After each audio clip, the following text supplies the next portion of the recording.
안녕하십니까. 담비 같은 방송 가무에 오신 여러분들 환영합니다. 우리가 건강하게 사는 방법 중에 하나는 물을 충분히 마시는 거죠. 이유는 간단합니다. 우리 몸이 70%가 물로 돼 있고 또 우리가 먹는 음식의 70%가 물, 지구 표면의 70%가 물입니다. 그래서 물은 우리 생존과 굉장히 중요한 관련이 있어요. 그래서 이제 물을 충분히 들게 되면은 우리 그 에베레스트산 정상 정복의 주치의가 말하는 것처럼 성공하려면 물을 많이 마시라. 근데 이제 문제는요, 여러분 어떤 물을 마셔야 될 것인가, 이게 또 관심거리예요. 그래서 오늘은 어떤 물을 마실 것인가, 이런 문제를 한번 생각해 보겠습니다.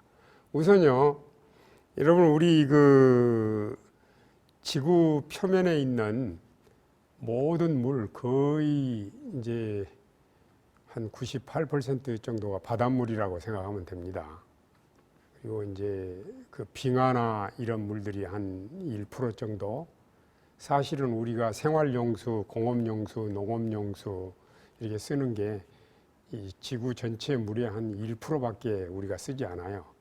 근데 이 물 중에서 어떤 물을 마실 것인가 굉장히 중요한 문제예요. 물을 크게 두 가지로 나누면 경수, 연수로 나눌 수가 있어요.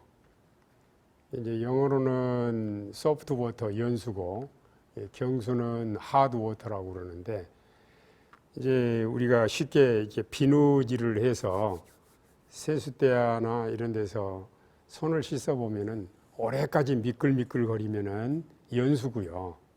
금방 뻣뻣해지고 비누물이 응어리가 지고 또 세면기 가에나 세숫대야 가에 그런 게 엉거 붙게 되고 그런 거는 경수지요.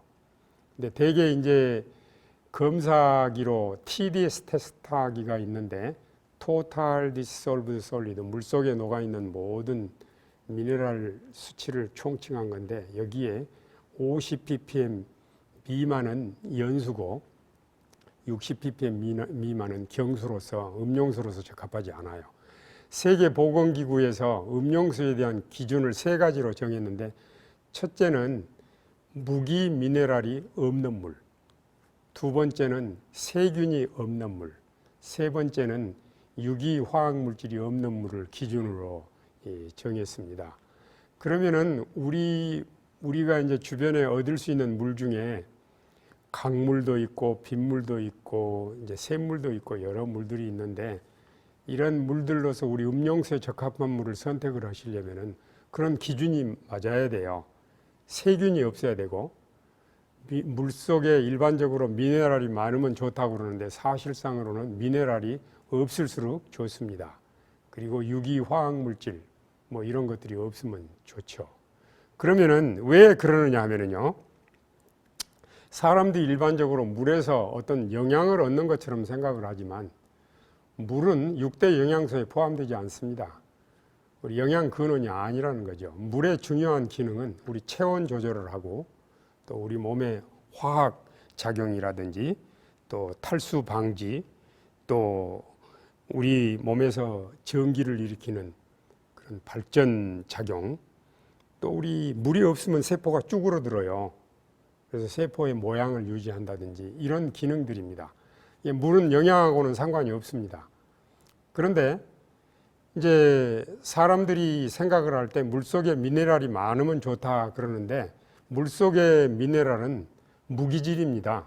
우리 몸은 유기질이기 때문에 우리 몸에 물속에 들어있는 미네랄이 우리 몸속에서 흡수가 안 됩니다. 우리 몸의 세포막이 대별해서 외막, 내막이 있는데 외막은 펄미어블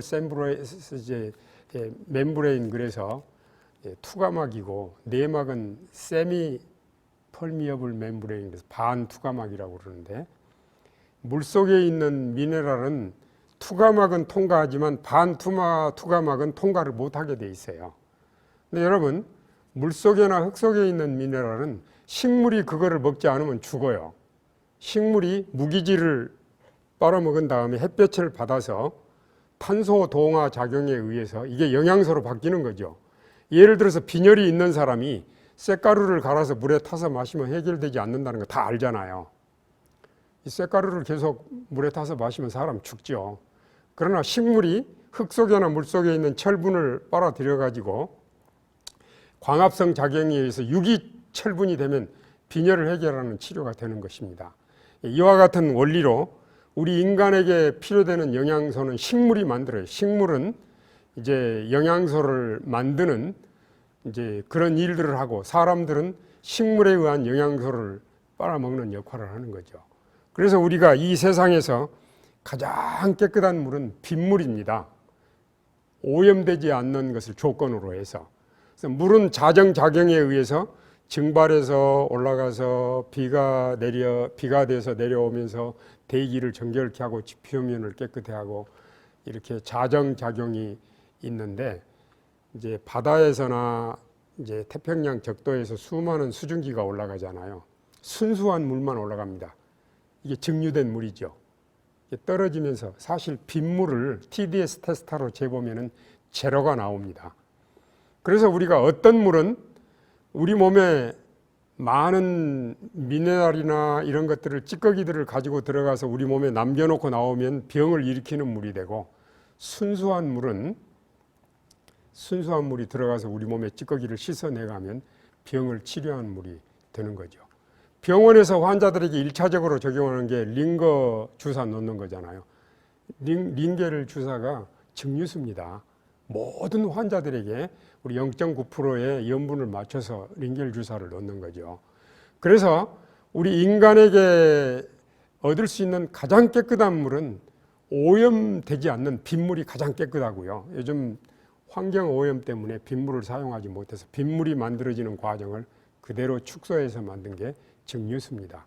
또 RO 필터를 거친 물도 증류수처럼 좋죠.